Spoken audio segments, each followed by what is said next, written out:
Hey there, cats and kitties. I am the Blues Man, Johnny Blues, coming at you live, talking about episode 24 of the anime series Rage of Bahamut Virgin Soul. For all intents and purposes, the finale episode. And as finales goes, this was spectacular. It literally gave you everything you could have wanted and more. At least in my humble opinion, I was thoroughly riveted by it and engaged. And I mean, the emotional impact of Kaiser dying in the opening moments was gobsmacking, and I cringed. I was so depressed over that. And, you know, I was afraid for Nina's life, and in a way, Cherios as well. There's been a lot of speculation to the point that he might, you know, give of himself, make a sacrificial act to destroy Bahamut, but she manages to run, Nina run, as the episode is titled, to get, you know, caught up with him, and they both put their lives on the line to activate this device that turns into a dragon form all its own, you know, siphoning the energy out of her, which was in and of itself gobsmacking, and it literally blows the head off of Bahamut, which was absolutely gobsmacking to me. And the day was won, and it was interesting because you saw some of the crowds of people reacting, oh my god, an explosion right near where our home is and everything. Will we have a home to go back to? Will we still have our lives even? And, you know, these are people we've seen cropping up, going all the way back since the first episode, so you kind of feel for them. They're recognizable, you feel for them, these background characters, as much as you do. At least I found, you know, I did as much as I had for the main, you know, cast of characters. And it was just phenomenal, you know. Like, I'm not going to recap every little nook and cranny, every itty bitty little thing that happened. If you've not seen it somehow and you've clicked on this video, you should stop everything you're doing and go watch the finale episode. But presumably, if you have clicked on this video, you have seen it as well. And it was not lacking at all, at least to my you know, estimation, expectations. It was just explosive and exciting and had me on the edge of my seat, gritting my teeth, you know, saddened for the loss of Kaiser and everything. And I was gonna say, all the way up until the last scene of the episode, that the only sort of down note that I was left with lingering was the fact that, you know, you even see Diaz at one point, he's afraid of an incoming blast from Bahamut, and you're thinking, well, at least I'm thinking, oh man, they're gonna kill him off too, and then he ends up surviving because of the absolutely fantastic coming together, cooperative, you know, effort with the angels, the angelic, you know, bodies from the heavens above, and demon kind. They all summoned the utmost of their powers to create that protective barrier around Anatai and everything like that, working together cumulatively, and the aftermath of which we find, you know, in the epilogue that Nina is narrating. We find she's lost her voice, and Cherios has lost both of his eyes now, as a result of all of this. But, you know, it all comes down to the fact that now, even though there's still some level of trepidation between each of these different species, you know, humanity and the demons and the angels above and everything like that, there is at least the burgeoning potential for peace. You know, demons are no longer enslaved, but they're working alongside humanity very trepidatiously in the early going of what will hopefully be a peaceful outcome in the long run, where, you know, everyone is on a level playing field, equal footing and everything, which is kind of, you know, just, it's great, that. But going back to what I was saying before all of that, I was about to say the only down note of this episode that was left lingering for me was the death of Kaiser. I was really down about that. And then, you know, like you see Azazel and Jean d'Arc visiting the grave of Mugado, of El, which was really bittersweet and brought a tear to my eye. And you see Nina catching up with Cherios again and dancing with him. Their affair, their love affair, began with a dance, and it ended with one. At least the series ended with one. You know, their affair continues on beyond what we've seen as this finale wraps itself. But then you get that final scene, just after, I might add, Nina, who saw, Amira in a sort of heavenly vision, she passed on a message to Favreau. And I love that Nina, in spite of losing her voice, could give that message to Favreau. But Favreau has decided to go back to being nomadic, wandering, and he's going to be leaving, out for adventure, sort of the Indiana Jones mentality. And you hear Favreau, and I'm like, whoa, what?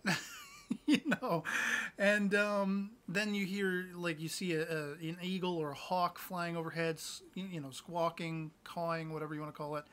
And I was like, oh, that's bittersweet. Like, he was reminded of being yelled after. But then he gets this quirky grin, and they show Rita, and she's like, oh, don't worry, you'll see him soon enough again.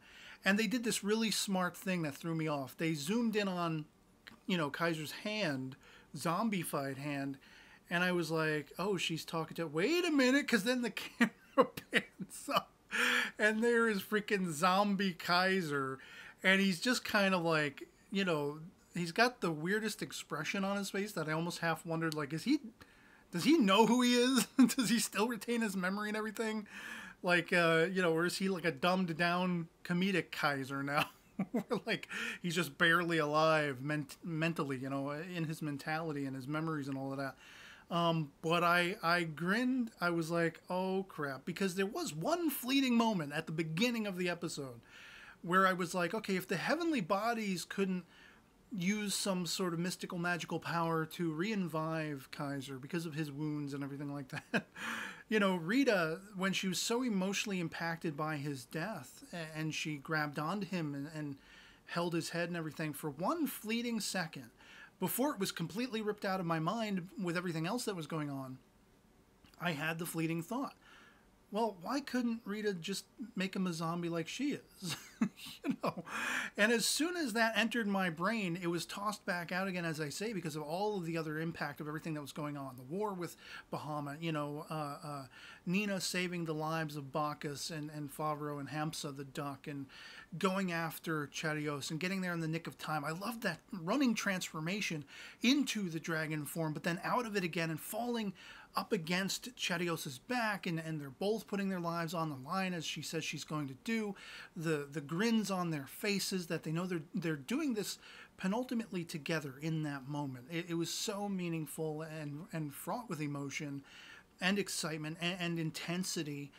And then seeing the outcome of that, and like little footnotes at the end, finding out Bacchus is smitten with Sophia, and Rita's going to give her like a recipe so she can make it for Bacchus because Bacchus enjoys eating it and everything like that. And Bacchus is trying to be like sort of tsundere, not admit to his feelings for Sophia.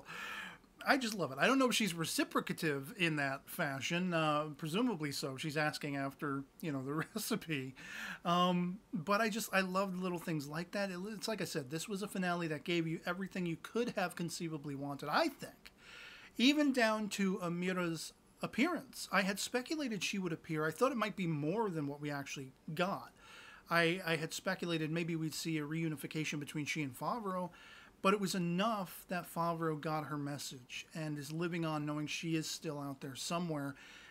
And that even sort of, the one tapering off last little nugget of intrigue is that Bahamut is trying to reform.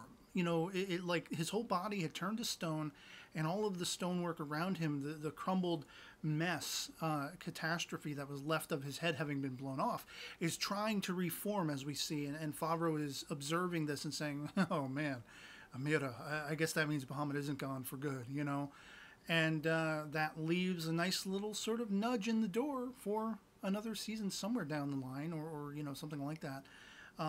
Which I would definitely not scoff at. I would definitely not turn away, because the whole first season of Rage of Bahamut was engaging, and I loved every drip and minute of it. And the same goes for this second season. The second season was, I think, twice as long, and it didn't feel like it. It felt like it went by like a whirlwind, and all of these characters were memorable and engrossing, and you could attach yourself to all of them. You could feel for all of them to varying degrees, and it's it was one of the best series in a long time, I thought, that really gave you everything, really explored every avenue, every aspect, whether tongue-in-cheek or dramatically or comedically or tension-wise, you know, as far as the drama that was unfolding between the characters, their interpersonal relationships and things, or the idea of war and different factions opposing each other. It gave you everything. And the finale itself delivered on that promise as well, at least in my humble opinion, as I say. So that's really all I have to say on it. I enjoyed the hell out of this series. I loved the hell out of this finale. And if there were more, you know, stories to be told within this world, within this framework, I would love that. But at the same time, there's closure enough where that could be it, and I'd still be happy. So I'd love to hear from you guys in the comments below what you thought of Rage of Bahamut Virgin Soul overall, as a series overall, but especially with this finale. You know, what your thoughts on it were, how it impacted you, whether it did or not, love it or hate it. Anything goes in the comments below. Our POVs can certainly disagree. It's all about the topic of talk and just having a great discussion. And so, yeah, otherwise, it'll be pretty much it for me on this. If this video finds you well, and I'll catch you all later. Peace.